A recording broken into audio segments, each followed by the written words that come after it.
Hi, I'm Selah from Here I Am Send Me 360.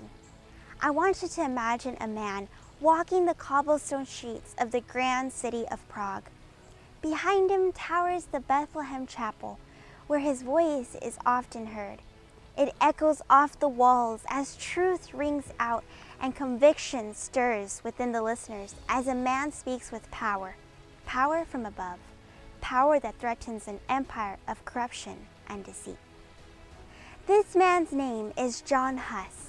He came from humble beginnings, but he soon gained a high esteem by his admirable deportment, rapid progress, and learning. He was appointed to be the pastor of the Bethlehem Chapel.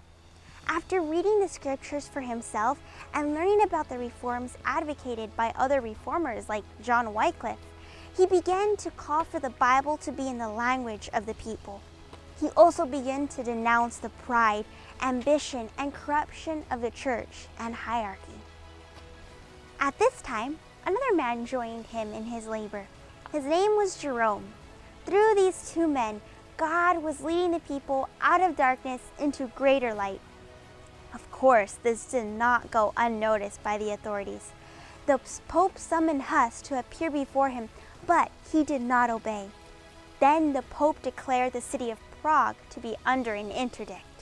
That means that the city could not hold marriages, bury their dead, or baptize infants, which they felt was crucial at that time. A few years later, a council was held together by the Emperor Sigismund to be held in Constance, Germany.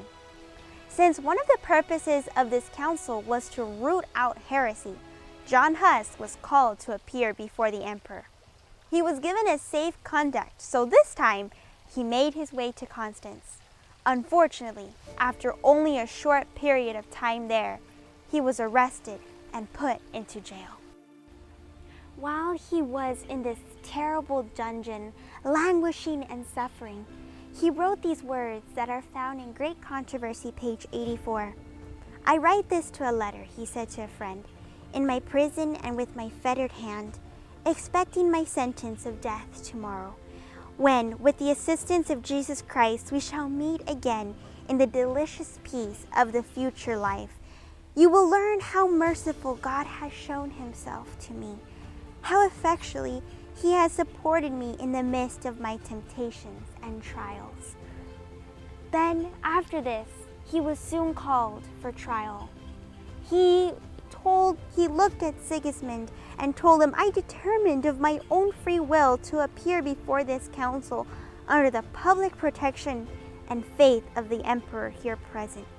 A deep flush crimsoned the face of Sigismund as the eyes of all the assembly turned upon him. In Acts chapter 5, verse 29, Peter and other apostles were brought before a similar council to that of Huss and Jerome, and they said, "We ought to obey God rather than men." Huss was pronounced to the stake, to be burned and to die as a martyr. But he was delivered up to the secular authorities and led away to the place of execution. When he had been fastened to the stake and all was ready for the fire to be lighted, the martyr was once more exhorted to save himself by renouncing his errors. "What errors," said Huss, "shall I renounce? I know myself guilty of none.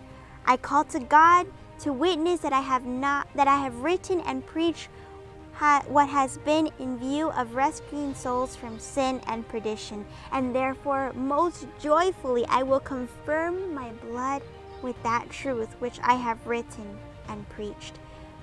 When the flames kindled about him, he began to sing, "Jesus, thou Son of David, have mercy on me," and so continued till his voice was silenced forever. Great Controversy, page 86 says, "When the body of Huss had been wholly consumed, his ashes with the soil upon which they rested were gathered up and cast into the Rhine, and thus borne toward the ocean.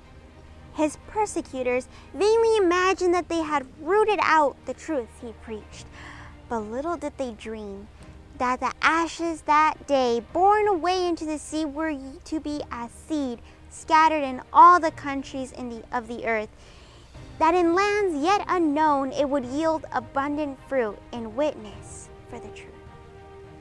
So even though his voice was silenced, his legacy still lived on and still lives on through our age today. Sometimes when trials come, when we're going through hard times, we complain and murmur and mope about our situation, but we need to remember that God is in control of every circumstances. So like Huss, why not see through your trials? There is a song that says, never be sad or despondent, only have faith to believe. Grace for the duties before thee, ask, and thy God will receive. Never give up. He works all things out for his good, although it may not seem like it.